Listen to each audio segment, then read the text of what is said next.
Hey guys, welcome back to another warrior build. In today's video, I'm gonna show you the tankiest warrior build, which your warrior will have the highest armor rating and the maximum elemental defense. Thus, he'll be really tough to kill in most cases, no matter what type of damage he's taking, and also capable of providing support for the whole team. Alright, let's talk about armors and weapons. We'll use this schematic to craft our armor, the skin that shields. It has 3 defense slots. We can build up any type of elemental resistance with them. In the first one, we put in 12 pieces of hardened tankiest skin with 42% cold resistance. The second one, with another 8 pieces. And now you got 70% cold resistance. Almost reached the cap. By the way, the game's got a cap of 80% with all kinds of damage resistance. Anything above that number just goes to waste. For the third one, we'll use the Reaver 12 for 32% spirit resistance. In the primary slot, we put in the dragon bones or any other tier 4 materials. This gives you the highest armor rating. For Masterworks, the Dragon's 2 is your best option. It increases your armor rating and other stats by 10% after a successful Masterwork crafting. Most melee attacks just end up causing 1 damage if your armor rating is high enough. Gotta mention that the Dragon's 2 doesn't work the way as we thought. It says you have a 40% chance of Masterwork, but the chances of success are written in stone the minute they spawn. You just can't make a successful crafting with constant reloading. Then use the Sigil of the Bronto for the armor. It boosts your maximum guard by 100% at the expense of decreasing 100% of your barrier.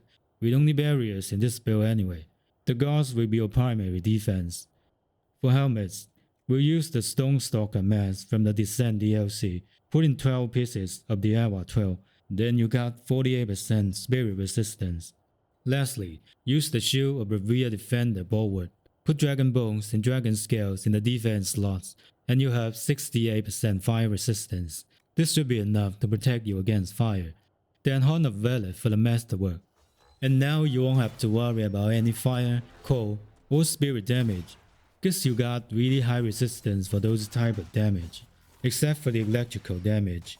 But this type of damage is rarely seen in this game, which is why I choose to ignore it. Even if you encounter one, you still got your guards protecting you, so you'll be fine. When it comes to one-handed weapons, nothing is better than the Reaver Defender Longsword. The base damage is good. If you want to boost it a little bit, feel free to use the Dragon's 2. And nothing special about accessories. I recommend the Superior Amulet of Stamina and the Enhanced Bell of Urgency, the best bell in the game for sure. Moving on to the skills. Hayback Strike and Shield Bash are your main offensive abilities. Both have quite a short cooldown time. I mostly use the Sweet Revenge, which deals more damage and stuns your target briefly. Ring the Bell got a 400 damage bonus versus scars. It basically takes 1 hit to strip off the monster's scars. Very practical against bosses and elites. Also a detonation ability. Then grab the bear monster wolves. This ability is currently bugged, I think. It turns every flank damage against you into 1 damage. Even the elemental damage. A really useful one. Then turn the bow and turn the blade for more damage reduction. I'll also bring the shield wall, cause it can definitely help you turn the tide when you feel like you're losing. Just keep your shield up when a bunch of monsters is shooting at you. This works amazingly well.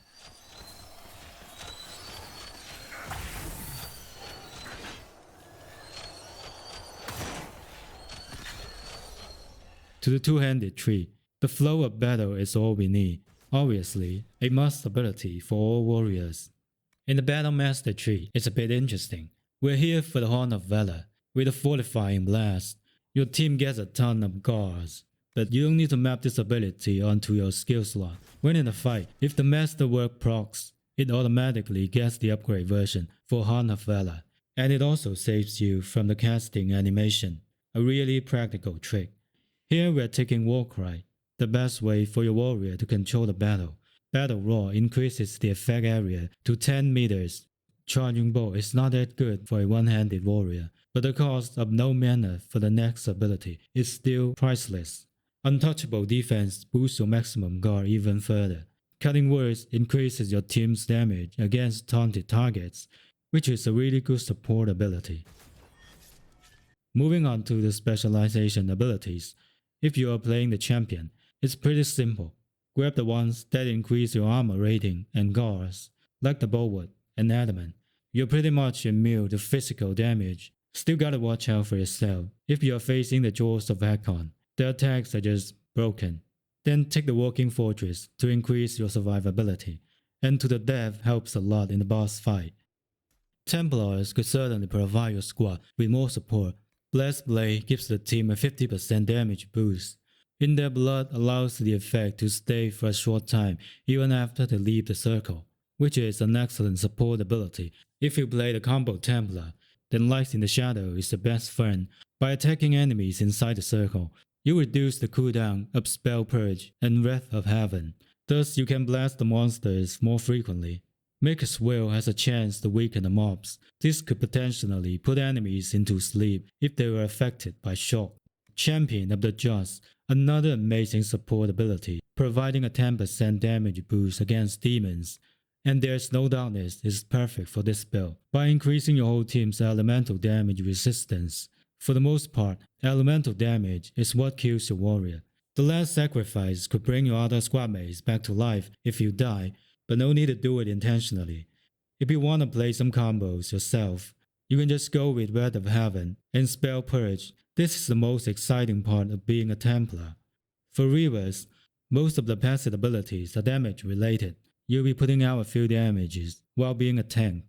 After everything is set, you should have 78% of cold resistance, 68% of fire resistance, and 80% of spirit resistance. You won't have to worry about any types of these damages anymore, except for the electrical damage. But as I said earlier, you always need to sacrifice something when you're making a build. The armor rating has also reached nearly 500. This makes sure no melee attack can penetrate your armor. You still gotta be careful when the fight gets intense. As in here, a bunch of despair demons is shooting at me. If you are not a champion, this situation could be really tricky. But thanks to the maximum elemental resistance, you should be fine if you keep your guard up. I mean, literally. Just keep attacking. Make the Horn of Valor proc as soon as possible, or use the War Cry and Shield Wall to regenerate your guards. So you have it, the tankiest warrior build. Hope you enjoyed this video, and don't forget to hit the like button if you find it helpful.